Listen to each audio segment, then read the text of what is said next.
queens. You have 6 outs to beat his ace-5, which is any of the 3 remaining 8s in the deck, or any of the 3 remaining queens in the deck. You're drawing dead against pocket aces.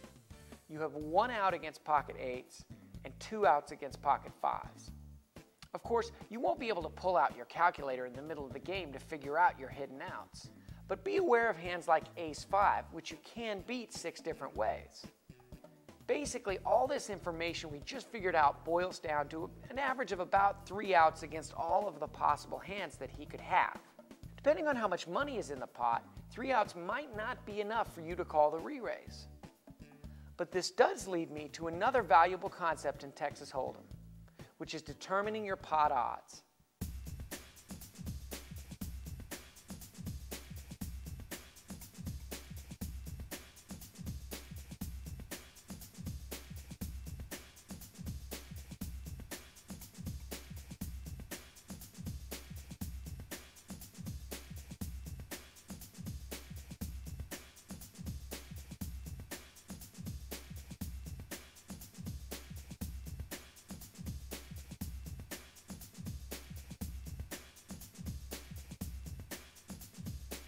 In a nutshell, pot odds are the amount of money already in the pot compared to how much money you must call to stay in the hand.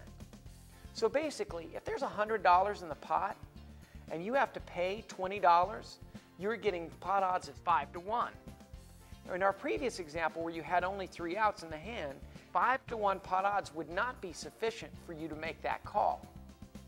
You should have at least 1 chance in 5 of winning the hand to justify you putting $20 into this $100 pot, or a chance to win that is equal or better than your expected payoff. This is a huge, really important concept, so I'll repeat it.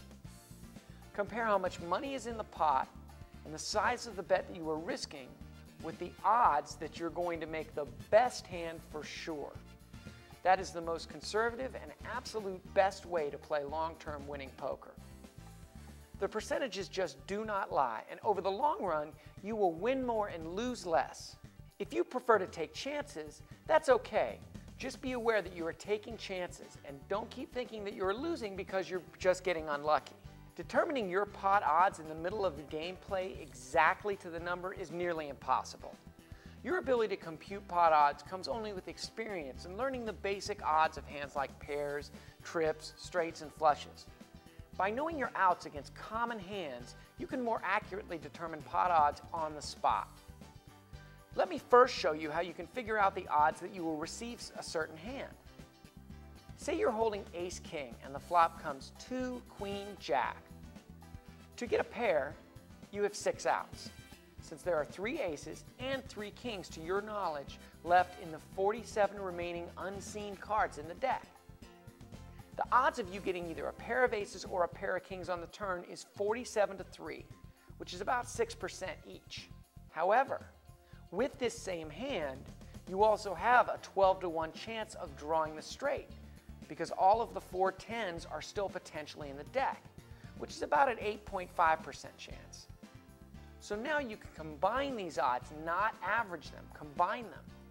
3 outs plus 3 outs plus 4 outs, which gives you 10 outs against the 47 remaining cards, which is about 4.7 to 1, or a 6% chance that aces, a 6% chance that kings, and an 8% chance that any of the 4 remaining 10s will fall, or about 20% odds that you will draw the highest pair or the straight.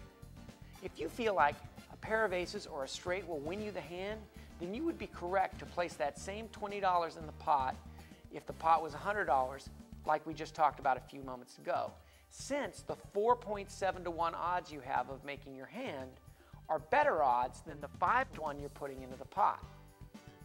The key to this strategy is being accurate to what kind of a hand it will take to win the pot. If you think your hand would be good if you make it, but you're wrong, this will cost you a lot of money. Your position is still just as important before the flop as it is after the flop, because where you are in relation to the dealer button may increase or decrease the pot odds you'll be getting. If you are in first position and you bet $20 into the same $100 pot we've been playing with, there is a chance that you will be re-raised behind you, which will lower your odds. For instance, let's say there are 6 players, including you, and you're in first position. After the flop, there's $100 in the pot, and you go ahead and bet out 20 bucks. The second player folds, the third player calls, the fourth and fifth player both fold, and the last person re-raises an additional $40. But if you call this bet, your odds have decreased to about 4.1 to 1, significantly less than what they were when you put in that initial $20 bet. Is it still worth it? Remember to calculate your odds and your outs. Don't get caught up in the emotion of the hand. If you have very few outs or are drawing dead, that means there is absolutely no card in the deck that will help you win. Obviously, you got to get out. One concept I want to explore, which I think is one of the more poorly applied concepts in poker, is the concept of implied odds. Implied odds are the odds you could attach to the hand by assuming and including bets on later streets into your pot odds calculation. For example, let's say you are about 6 to 1 to make your hand, and right now the pot is only giving you about 3 to 1 to make this particular call. Indeed, you do not have the pure pot odds to call this bet at this time. However, if you included bets on the next street and included them in your calculation, you could get your odds up to 7 or 8 to 1, making a call correct here. I've spoken to many players who, in my opinion, put too much weight on implied odds. Basically, they talk themselves into making a poor call in the hand because they want the action and they want to gamble.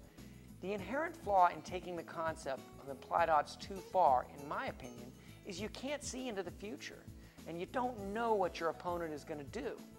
So to include some kind of knowledge, whether real or perceived, into a hard calculation about whether to make a call could wind up getting you in a ton of trouble.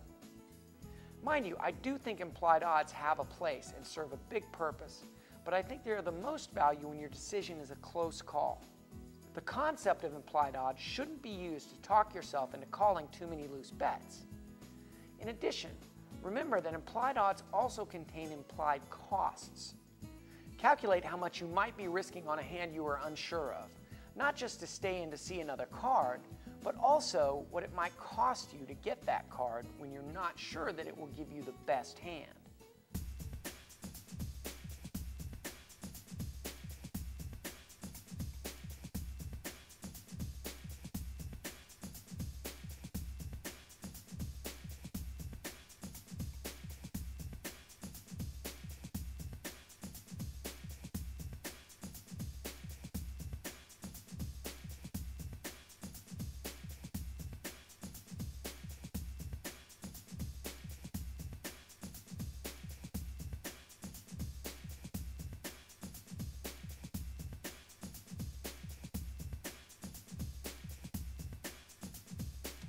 Texas Hold'em is a game of strategy and a game of skill.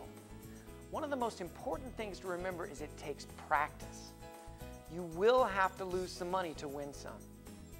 Don't assume because you have a few lucky sessions that you're just a natural. No player wins every time he or she plays, and if you find someone who says they win every time, don't buy any swampland from them. On the flip side, you are going to have bad days too, but don't give up. Even the pros say